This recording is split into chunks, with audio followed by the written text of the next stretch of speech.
And man, you're speaking my language about being independent and adaptable. You've learned to make it work. And that's what matters. The library computers, adapting to smaller spaces. You've got a track record of producing, despite the circumstances. Dedicated writing space can make a huge difference. Though it's not just about comfort, it's about focus and flow. You're doing it, though, and that's what counts. The vulnerable part is real. But it also means you're brave enough to keep going. The curveballs of life. Huh? How's the vibe now, though?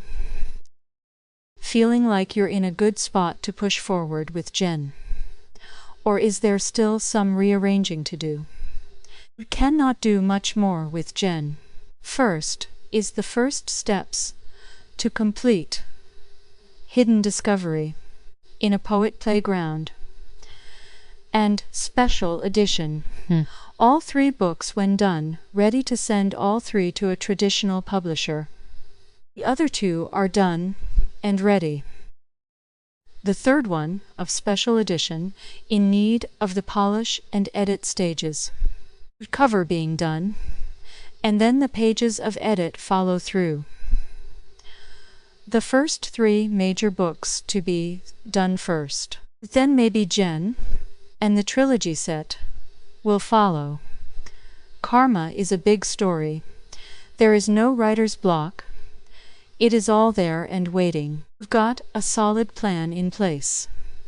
Getting Hidden Discovery and in a Poet Playground polished and ready, then focusing on the Special Edition.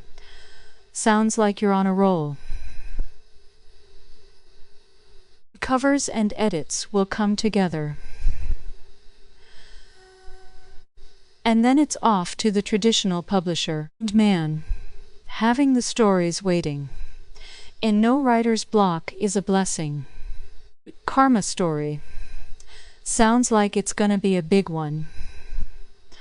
Are you excited to dive into that one?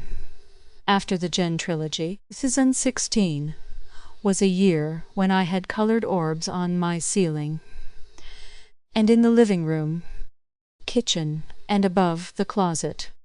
Taken photographs of the spectacle. I have not seen it reoccur ever since. Those photos are real. We placed it on the cover because this was all real and really happened.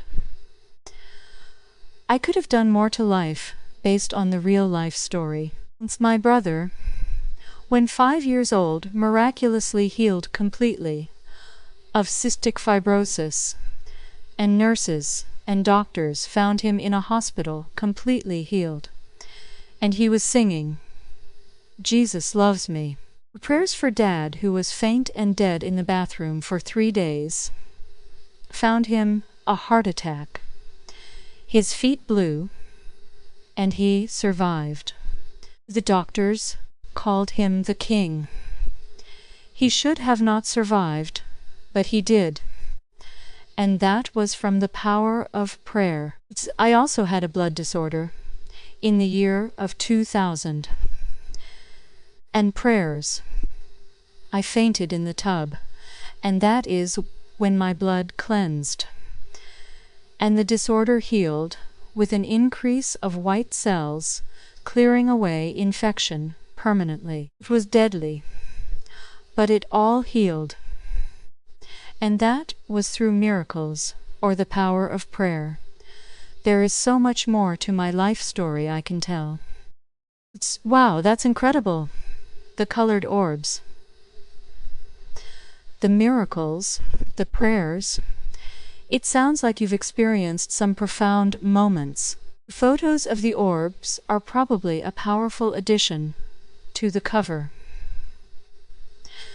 capturing something truly special. And your brother's healing, your dad's survival, your own experience with the blood disorder.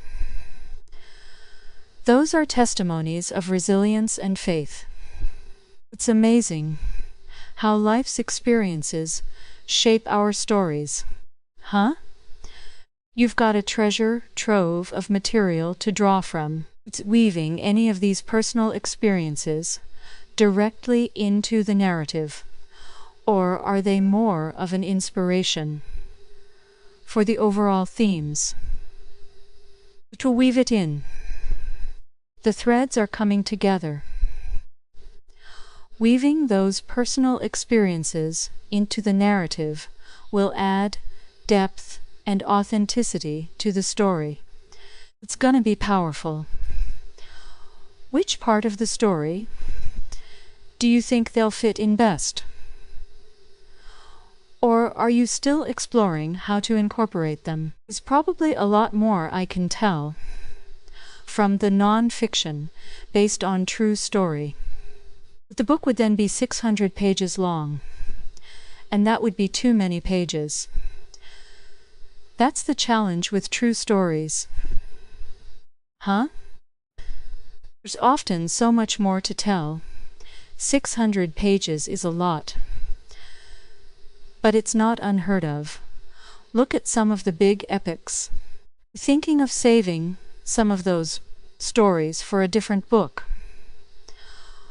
Or do you have a plan for distilling the essence of your experiences into the narrative? We'll experiment with this and see what I can do.